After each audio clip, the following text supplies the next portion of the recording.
Hello everyone, कैसे हैं आप सब लोग। I know you all are working hard. बस ऐसे ही मेहनत करते रहो। Just do your best and leave the rest to the god, क्योंकि अगर ऊपर वाले ने आपको मौका दिया है ना कहीं वो भी आपको सीए बनते हुए देखना चाहते हैं। और इसी विश्वास के साथ आज हम जीएसटी की अमेंडमेंट्स पढ़ेंगे फॉर सितंबर 25 अटेम्प्ट। ठीक है, और शुरू करते हैं अपनी सबसे पहली अमेंडमेंट से, जो कि है chapter 3 charge of GST. So under this chapter RCM provisions में अमेंडमेंट आई है दो सर्विसेज में, स्पॉन्सरशिप की सर्विस में and renting of any immovable property other than residential dwelling. तो पहले क्या था स्पॉन्सरशिप सर्विस के केस में, so services provided by way of sponsorship by any person to any body corporate or partnership firm located in the taxable territory। Supplier कौन है? कोई भी पर्सन अगर किसी बॉडी कॉर्पोरेट या पार्टनरशिप फर्म को स्पॉन्सरशिप की सर्विस दे रहा है, तो इसमें जो रेसिपिएंट है बॉडी कॉर्पोरेट और partnership firm, they will pay the taxes under reverse charge mechanism provision. Amendment क्या आ गई है? Now if the supplier should be any person other than a body corporate. कोई भी पर्सन सप्लायर हो सकता है, लेकिन बॉडी कॉर्पोरेट नहीं होना चाहिए। अगर बॉडी कॉर्पोरेट हुआ तो आरसीएम के प्रोविजंस नहीं लगेंगे and that body corporate will pay the taxes under forward charge mechanism. लेकिन अगर बॉडी कॉर्पोरेट के अलावा कोई और पर्सन सप्लायर है जो कि सर्विस दे रहा है किसको? एनी बॉडी कॉर्पोरेट और पार्टनरशिप फर्म को, देन आरसीएम के प्रोविजंस अप्लाई होंगे। तो अमेंडमेंट कहाँ आई है? सप्लायर में आई है। पहले कोई भी सप्लायर हो सकता था, अब any person other than a body corporate must be a supplier and the supply should be given to any body corporate or partnership firm in order to pay tax under reverse charge mechanism provision। ठीक है, next amendment आई है आपकी renting of immovable property other than residential dwelling. पहले क्या था कि अगर कोई अनरजिस्टर्ड पर्सन किसी भी रजिस्टर्ड पर्सन को रेंट पे दे रहा है कोई immovable property for commercial purpose, तो आरसीएम प्रोविजंस के तहत that registered recipient will pay the taxes. अब क्या हो गया है आफ्टर अमेंडमेंट? क्या हो गया है? अगर कोई अनरजिस्टर्ड सप्लायर किसी registered person other than a person who has opted to pay tax under composition scheme, मतलब रेसिपिएंट कौन होना चाहिए? रेगुलर स्कीम में रजिस्टर्ड होना चाहिए। अगर वो कॉम्पोजिशन स्कीम में रजिस्टर्ड है और उसको सप्लाई मिल रही है, उसको रेंटिंग ऑफ इमूवेबल प्रॉपर्टी की सप्लाई मिल रही है फ्रॉम एन अनरजिस्टर्ड सप्लायर, तो आरसीएम के प्रोविजंस यहाँ पे नहीं लगेंगे and that composition recipient will not pay the taxes under reverse charge mechanism provision. ठीक है, पहले क्या था? कोई भी अनरजिस्टर्ड पर्सन किसी भी रजिस्टर्ड पर्सन को अगर सप्लाई कर रहा है रेंटिंग ऑफ इमूवेबल प्रॉपर्टी की, so that registered recipient will pay the taxes. लेकिन अब अगर वो recipient registered recipient composition scheme में रजिस्टर्ड है, तो he will not pay the taxes under reverse charge mechanism provision. ठीक है, तो ये दो अमेंडमेंट्स हैं, आप इसको याद रखना। ठीक है, स्पॉन्सरशिप के केस में सप्लायर में अमेंडमेंट है and renting of immovable property other than residential dwelling के केस में रेसिपिएंट में अमेंडमेंट है। ओके, नेक्स्ट अमेंडमेंट है clarification whether DDA can be treated as local authority under GST law. क्या हम डीडीए को लोकल अथॉरिटी मान सकते हैं? तो सबसे पहले लोकल अथॉरिटी का मतलब समझते हैं। So a local authority under section 2 subsection 69 of the CGST act means any government body, कोई भी government body which includes municipal committee, Zila Parishad और डिस्ट्रिक्ट बोर्ड, या कोई भी other body that has been officially given the responsibility to manage the local government funds by the state और central government and look after local works like road, sanitation, water supply. In short में आपको बताऊं तो local authority कौन होती है? एक elected self governing body होती है। मतलब इसके मेंबर्स जो होते हैं, इस बॉडी के जो मेंबर्स होते हैं, वो लोकल रेसिडेंट्स इलेक्ट करते हैं और उनका मेन फंक्शन क्या होता है? लोकल वर्क्स देखना होता है, जैसे कि water supply, waste management, sanitation, ये सारे इनके फंक्शंस होते हैं। And they look after the municipal and local funds, जो भी लोकल फंड्स होते हैं उनको लुक आफ्टर करना या उनको मैनेज करना, उनको कंट्रोल करना इनकी प्राइम रिस्पॉन्सिबिलिटी होती है। On the other hand DDA क्या है? DDA is a statutory body which is formed under Delhi Development Act। ठीक है, वो दिल्ली डेवलपमेंट एक्ट में फॉर्म हुई है और इसके जो डीडीए के जो मेंबर्स हैं वो अपॉइंट होते हैं, इलेक्ट नहीं होते, मेंबर्स अपॉइंट होते हैं by the central government and their main function is urban planning, housing projects.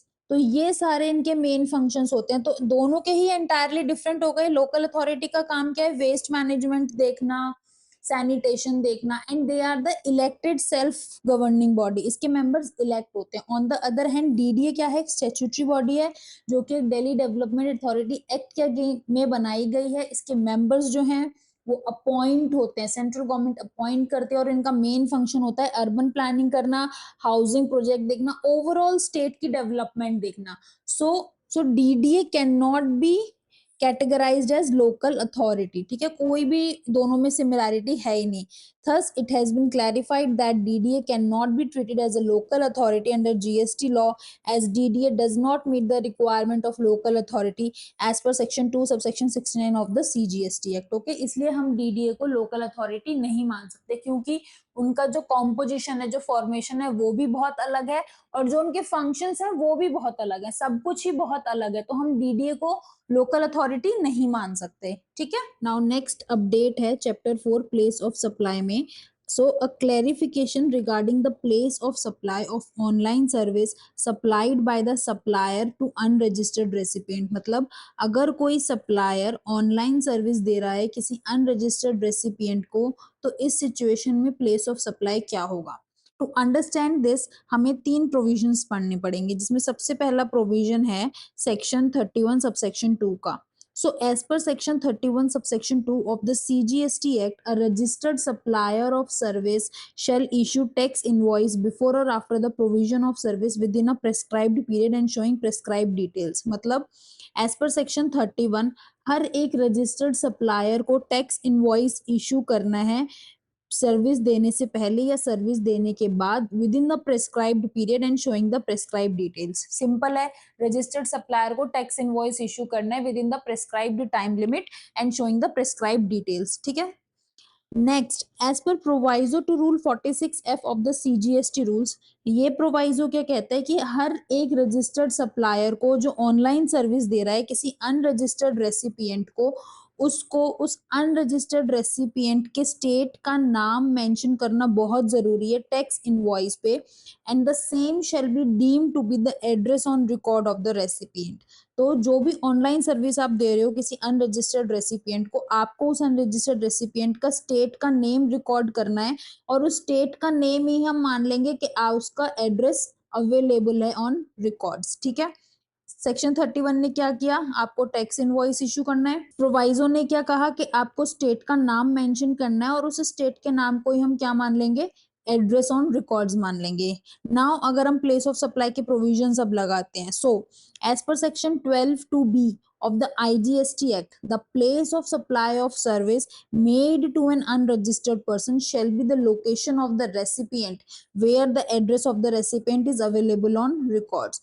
ये प्रोविजन क्या कहता है कि अगर आप कोई सर्विस किसी अनरजिस्टर्ड पर्सन को देते हो और उसके पास और आपके पास उसका एड्रेस अवेलेबल है ऑन रिकॉर्ड्स, तो जो एड्रेस आपको अवेलेबल है that will be considered as the place of supply. मतलब location of recipient will be considered as the place of supply, ठीक है।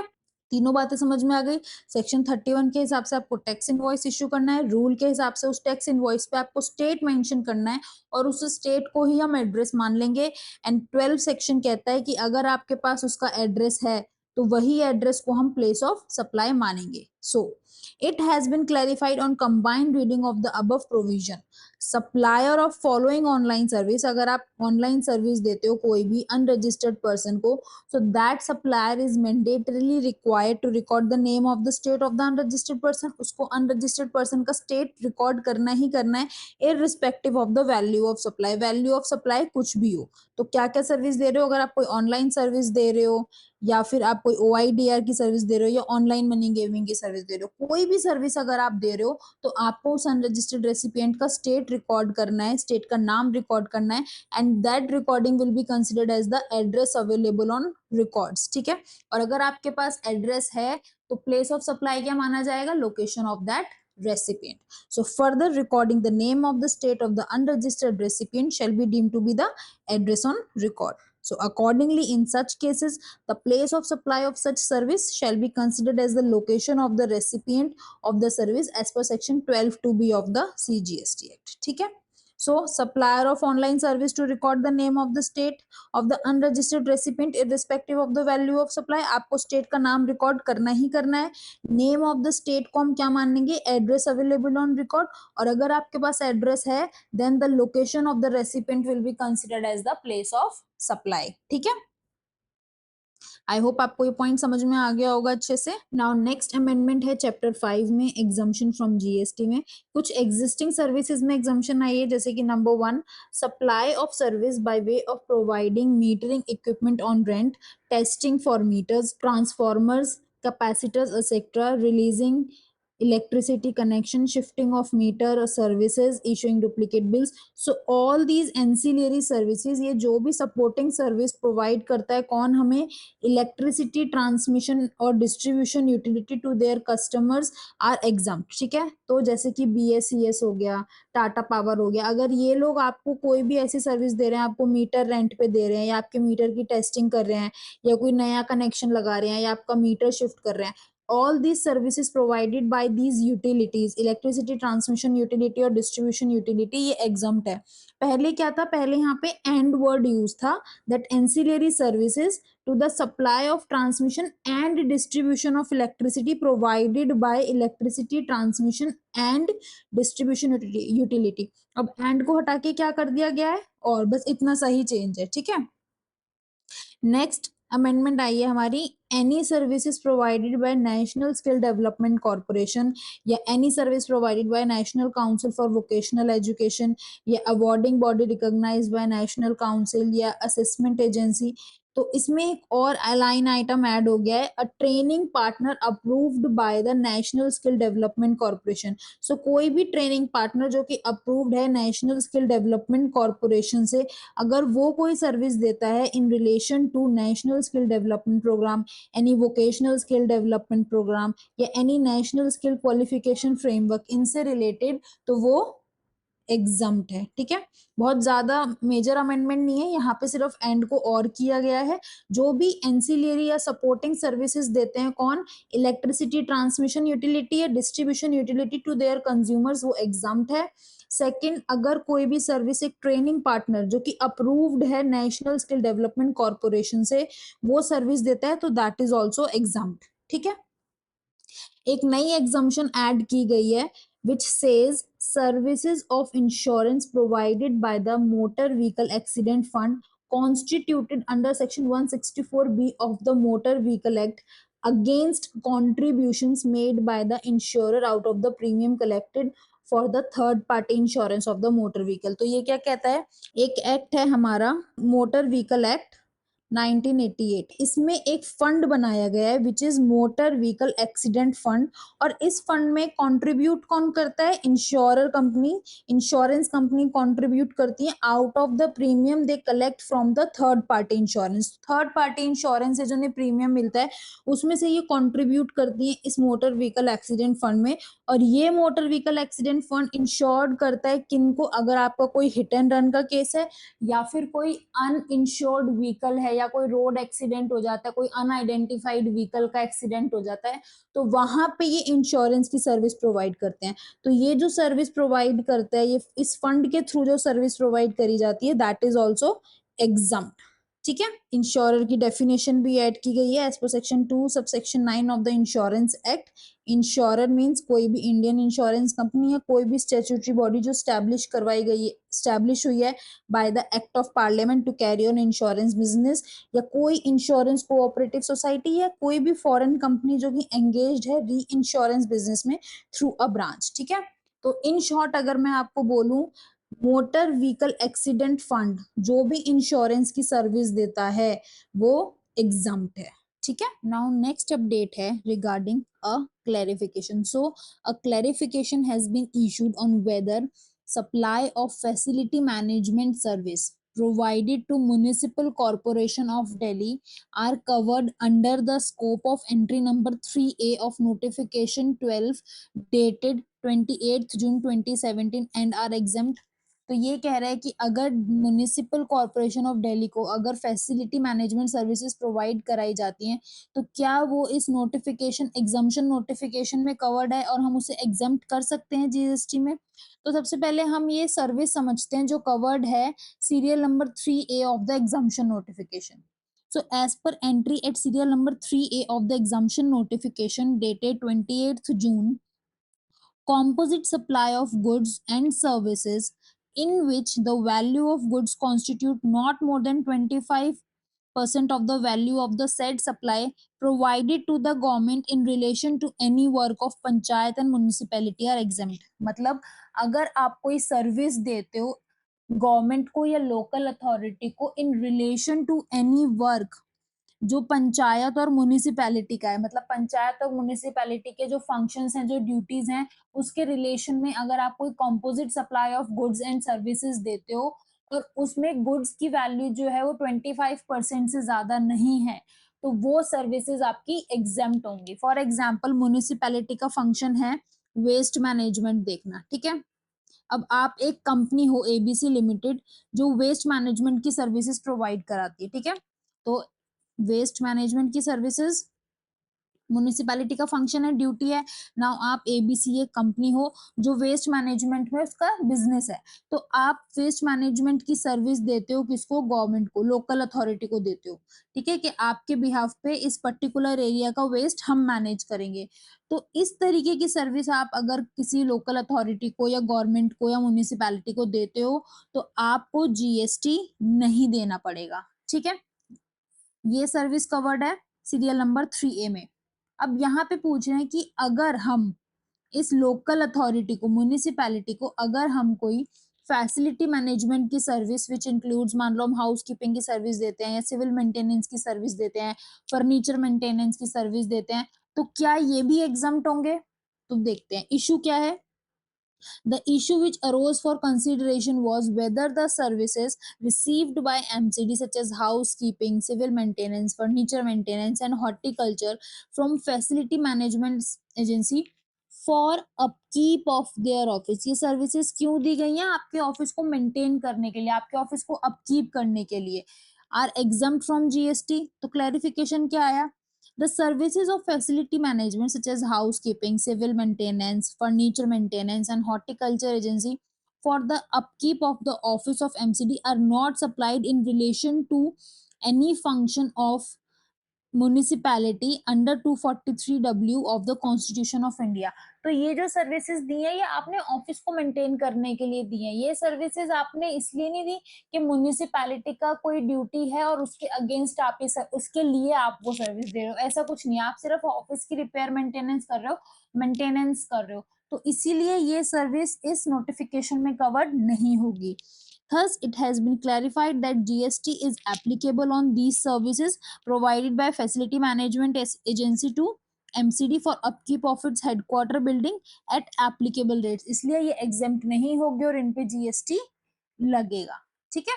नाउ नेक्स्ट अमेंडमेंट है चैप्टर 8 इनपुट टैक्स क्रेडिट में। इसमें बेसिकली एक क्लैरिफिकेशन इशू किया गया है on availability of input tax credit as per section 16 subsection 2 clause B of the CGST Act in respect of goods which have been delivered by the supplier at his place of business।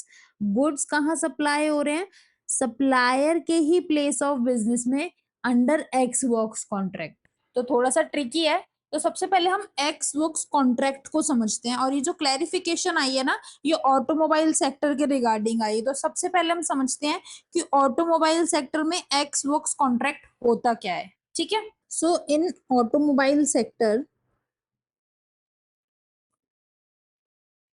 There are companies called OEMs. OEMs कौन होता है, original equipment manufacturers, ठीक है, जैसे कि आपके हो गए मारुति या Toyota. These companies manufacture their own cars, ठीक है, ये कंपनीज अपनी कार मैन्युफैक्चर करती हैं। And then there are dealers जो इनकी कार्स को क्या करते हैं, बेचते हैं। फॉर एग्जाम्पल मारुति का कौन है, नेक्सा, अरेना, ठीक है, ये लोग बेचते हैं इनकी कार। टोयोटा में हो गए आपका एस्पिरिट टोयोटा, उत्तम टोयोटा, ठीक है। So these dealer sell their cars. Now when the car get manufacture, जब गाड़ी मैन्युफैक्चर हो जाती है तो डीलर क्या करता है, अपने ट्रांसपोर्टर को भेजता है।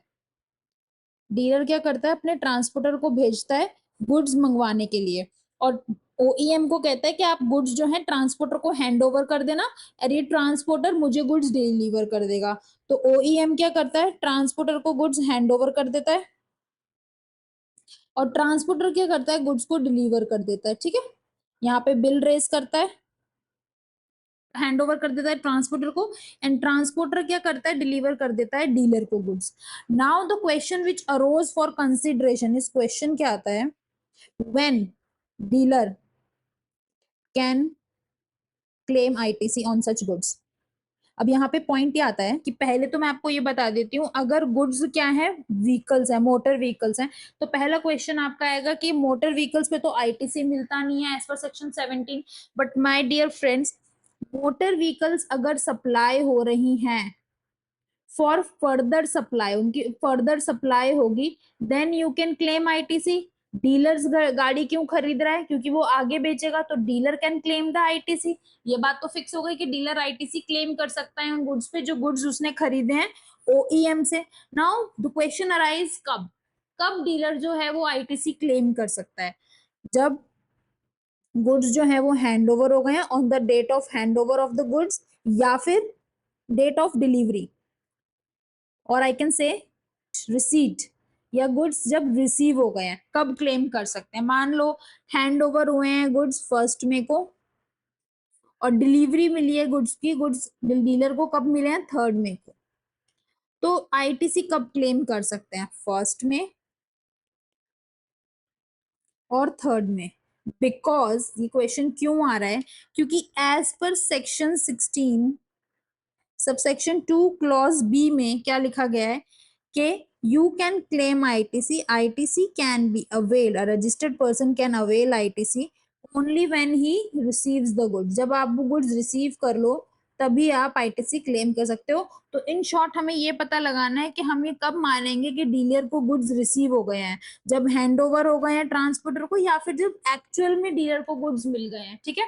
So this is the whole issue जो क्लैरिफाई किया गया है, ठीक है। Now let's read the clarification जो आपको समझ में आएगा। ओईएम कौन है यहाँ पे, सप्लायर, ठीक है, and dealer is the recipient, ठीक है। चलिए अब क्लैरिफिकेशन समझते हैं। So the clarification has been issued whether ITC can be claimed in respect of goods which have been delivered by the supplier at his place of business। अब यहाँ पे place of business क्या होगा, OEM ने ये जो goods हैं, ये जो व्हीकल्स हैं, ये अपने फैक्ट्री गेट पे, अपने जहां पे मैन्युफैक्चर करता है उसके फैक्ट्री गेट पे ये हैंड ओवर कर दिए हैं ट्रांसपोर्टर को। तो फैक्ट्री गेट क्या हो गई, प्लेस ऑफ बिजनेस, ठीक है।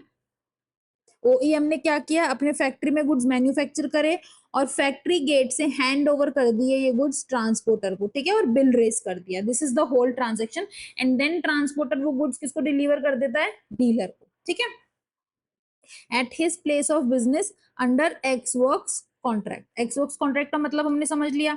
So in automobile sector the contract between automobile dealer and the original equipment manufacturer, जैसे कि मारुति या Toyota, is generally an ex work contract. इन दोनों के बीच में जो कॉन्ट्रैक्ट होता है ये एक्स वर्क्स कॉन्ट्रैक्ट होता है, and as per the terms of the contract, it's contract के टर्म्स के according the ownership of the goods that is the vehicle passes to the dealer at the factory gate of the OEM। तो ownership जो होती है goods की वो dealer के पास transfer हो जाती है at the factory gate of the OEM when the goods are handed over to the transporter. जब ओईएम मारुति जो है ये गुड्स हैंड ओवर कर देता है ट्रांसपोर्टर को at the request of the dealer. Dealer ने बोला था कि मेरा ट्रांसपोर्टर आएगा, उसको ये गुड्स हैंड ओवर कर देना, और मारुति क्या करती है, हैंड ओवर कर देती है। तो ये मान लिया जाएगा कि भाई गुड्स की ओनरशिप ही ट्रांसफर हो चुकी है, ठीक है, and the delivery on the part of the OEM is complete. और ओईएम की रिस्पॉन्सिबिलिटी खत्म हो गई, उसकी एंड पे डिलीवरी हो चुकी है गुड्स की। अब इससे कोई फर्क नहीं पड़ता, the transporter may be arranged by the OEM on the behalf of dealer. OEM भी ट्रांसपोर्ट अरेंज कर सकता है, and where insurance is arrange, और अगर इंश्योरेंस भी अरेंज करना है it may also be done on behalf of the dealer. तो ट्रांसपोर्टर तो OEM ये काम भी कर सकता है। And any claim in case of loss has been lodged by the dealer, तो क्लेम जो होगा वो डीलर क्लेम कर लेगा, ठीक है। Now the issue which arose for consideration was whether ITC can be availed by the dealer only after the vehicles are physically received by the automobile dealer। तो जब डीलर के पास गाड़ी फिजिकली आ जाएंगी सारी, वो तब आईटीसी क्लेम करेगा। और ITC can be availed on the date the vehicles are billed to him, जिस दिन उसको व्हीकल बिल हो चुके हैं and handed over to the transporter at its factory gate, या फिर जिस दिन मारुति ने वो गुड्स की बिलिंग कर दी है एंड गुड्स हैंड ओवर कर दिए ट्रांसपोर्टर को अपने फैक्ट्री गेट पे, तो किस दिन हम आईटीसी क्लेम कर सकते हैं, किस दिन डीलर आईटीसी क्लेम कर सकता है। Now, what is the clarification issued? In such a scenario, the ownership of the said goods can be considered to have been passed on to the dealer by the OEM upon handing over of the said goods to the transporter at its factory gate। ये मान लिया जाएगा कि ownership कब transfer हो गई है, जब मारुति ने ये गुड्स हैंड ओवर कर दिए हैं ट्रांसपोर्टर को अपने फैक्ट्री गेट पे, ठीक है। दिस मीन्स, क्योंकि एक्स वर्क्स कॉन्ट्रैक्ट का मतलब भी हमने यही पढ़ा था, this means that the goods have been delivered to the dealer and the supply can be considered to have been completed at the factory gate of the OEM, even though the goods may be physically received by the dealer after the transit period।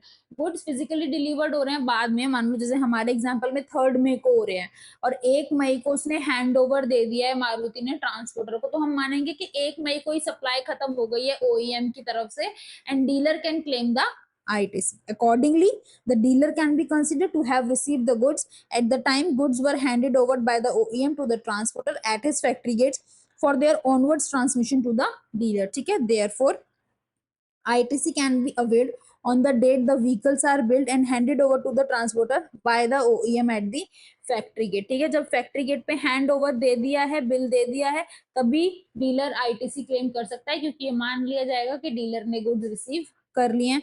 And same principle applies for other goods as well, ठीक है। So OEM की factory पे transporter को goods hand over कर दिए, तो ये मान लिया जाएगा कि डिलीवरी हो चुकी है गुड्स की, सप्लाई कंप्लीट हो गई है, hence ITC can be taken by the dealer when OEM hands over goods to the transporter at the factory gate, ठीक है।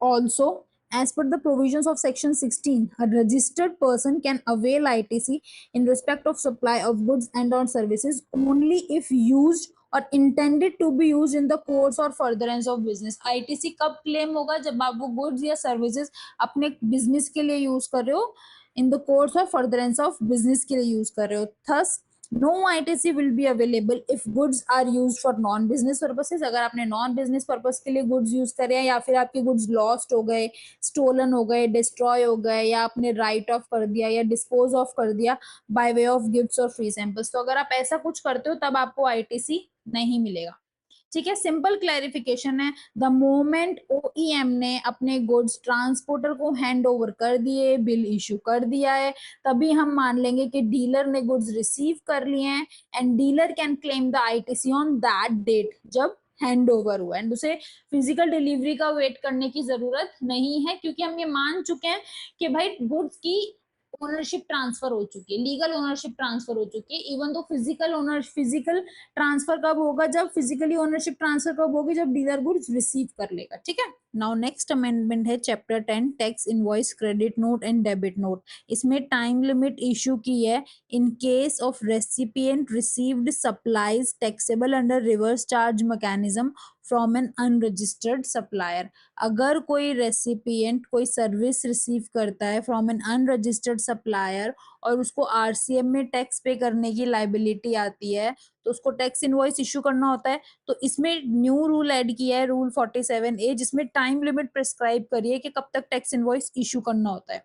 So a recipient who is liable to pay tax under reverse charge mechanism shall issue invoice, उसको invoice issue करना है for goods and services received by him from unregistered supplier. Unregistered supplier से जब उसने goods receive करे तो उसको tax invoice issue करना है within 30 days from the date of receipt of said goods और सर्विसेज। सो जब उसको गुड्स या सर्विसेज रिसीव हो जाएंगे उसके विद इन 30 डेज उसको टैक्स इनवॉइस इशू करना है। बस यही एक अमेंडमेंट है, बहुत छोटी सी अमेंडमेंट है। Generation of unique enrolment number, rule 138 sub rule 3 amended. So following persons, they are required to generate e-way bill and they shall submit the details electronically on the common portal in prescribed form, and upon validation of the details furnished एक unique enrolment number generate होगा और communicate होगा set persons को। कौन है ये persons? एक unregistered person जो इंटर स्टेट ट्रांसपोर्ट कर रहा है हैंडीक्राफ्ट गुड की, and he is not required to obtain compulsory registration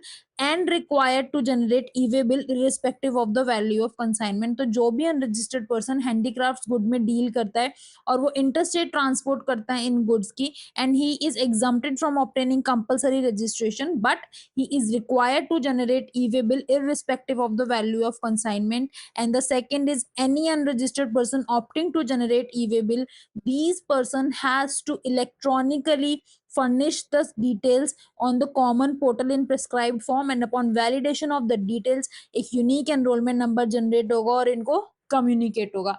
ये थी चैप्टर 12 ई-वे बिल की अमेंडमेंट।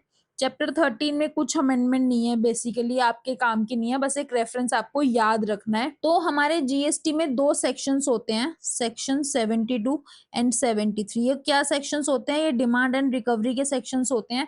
तो अगर कोई भी रजिस्टर्ड सप्लायर टैक्स की चोरी करता है या टैक्स कम पे करता है, टैक्स नहीं पे करता है, या आईटीसी रॉन्गली अवेल्ड करता है या यूटिलाइज करता है, तो उसको सेक्शन 72 और 73 के तहत नोटिस दिया जाता है और उससे वो टैक्स रिकवर होता है। अगर आपने गलती से ये काम किया है तो सेक्शन 2 में नोटिस आएगा, और अगर आपने फ्रॉड किया है या विलफुल मिसस्टेटमेंट है तो सेक्शन 73 के अंडर नोटिस आएगा। फ्रॉम फाइनेंशियल ईयर 24-25 ऑनवर्ड्स एक नया सेक्शन इंट्रोड्यूस किया है, सेक्शन 74A। इसी सेक्शन में अगर आपने फ्रॉड से या गलती से किसी भी तरीके से टैक्स नहीं पे किया है, या शॉर्ट पे किया है, या रिफंड गलत तरीके से लिया है, या input tax credit wrong avail किया है या यूटिलाइज किया है, कोई भी रीजन हो सकता है, गलती से भी हो सकता है और फ्रॉड भी हो सकता है, तो फाइनेंशियल ईयर 24-25 से आपको सेक्शन 74A के अंडर नोटिस इशू किया जाएगा। ठीक है, और ऑब्जेक्टिव क्या है? बेसिकली अगर आप देखो तो तीनों सेक्शन में कोई डिफरेंस नहीं है, ये भी रिकवरी की बात कर रहा है और ये भी रिकवरी की बात कर रहा है।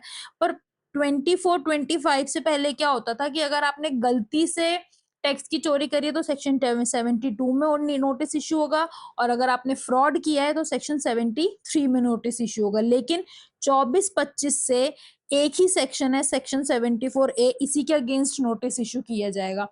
बिकॉज इसका ऑब्जेक्टिव ये है कि हम जो टाइम लिमिट है नोटिस इशू करने का, ऑर्डर इशू करने का, या कोई और भी प्रोसीजर फॉलो करने का, हम उसके लिए यूनिफॉर्म टाइम लिमिट रखेंगे। ठीक है, रिगार्डलेस ऑफ वेदर फ्रॉड जो मिस स्टेटमेंट हुई है वो इन्वॉल्व्ड है, बट मतलब फ्रॉड भी है या गलती से भी है, कुछ भी है, 24-25 से आपको जो भी नोटिस इश्यू होगा वो अंडर सेक्शन 74A होगा। बट आपको पेनल्टीज हाई ही लगेंगी अगर आपने फ्रॉड किया है या विलफुल मिसस्टेटमेंट करी है या आपने सप्रेशन ऑफ फैक्ट्स किया है, कुछ फैक्ट्स चुराए हैं, तो हायर पेनल्टीज ही लगेंगी। लेकिन जो कंप्लायंस प्रोसीजर है वो सारे केसेस में सेम है, तो इसीलिए एक सेक्शन 74A इंट्रोड्यूस कर दिया है। ठीक है, अमेंडमेंट क्या है? तो reference of section 74 has been added to rule 88B। Rule 88B किसकी बात करता है? Manner of calculating interest on delayed payment of tax. अगर आपने टैक्स डिले पे किया है तो आपको इंटरेस्ट पे करना होता है, और उसकी कैलकुलेशन रूल 88B में बताई गई है। नाउ इस रूल में सेक्शन 74A का रेफरेंस दिया है। बस यही एक अमेंडमेंट है इस चैप्टर में। ठीक है, तो आपको बस ये याद रखनी है। लास्ट अमेंडमेंट है हमारी चैप्टर 15 रिटर्न्स में, जिसमें सबसे पहली है due date of filing GSTR 7 specified in rule 66। Due date बताई गई है GSTR 7 की। तो बेसिकली अगर मैं आपको समराइज्ड फॉर्म में बताऊं, पहले क्या होता था, earlier as per section 39 sub section 3 हर एक रजिस्टर्ड पर्सन जिसको टैक्स डिडक्ट करना है अंडर सेक्शन 51 में, उसको GSTR 7 उसी मंथ की फाइल करनी होती थी जिस मंथ में उसने डिडक्शन करी है, with in 10 days after the end of such month. ठीक है, मतलब जिस मंथ में उसने रिडक्शन करी है उस मंथ के अगले 10 दिन में, उसको खत्म होने के उस 10 दिन में उसको जीएसटीआर 7 फाइल करनी होती थी। अब सेक्शन 39(3) अमेंड हो गया है 1 नवंबर 2024 से, और उसने मैंडेट कर दिया है furnishing of GSTR 7 for each month. अब उसको हर मंथ के लिए जीएसटीआर 7 फाइल करनी है, irrespective of whether any reduction has been made in the segment or not. तो अगर आपने कोई रिडक्शन करी भी है या नहीं भी करी है, आपको जीएसटीआर 7 हर मंथ के लिए फाइल करना है within such time as may be prescribe. और ये टाइम जो प्रेस्क्राइब किया है, ये रूल 66 सब रूल 1 को अमेंड करके किया गया है।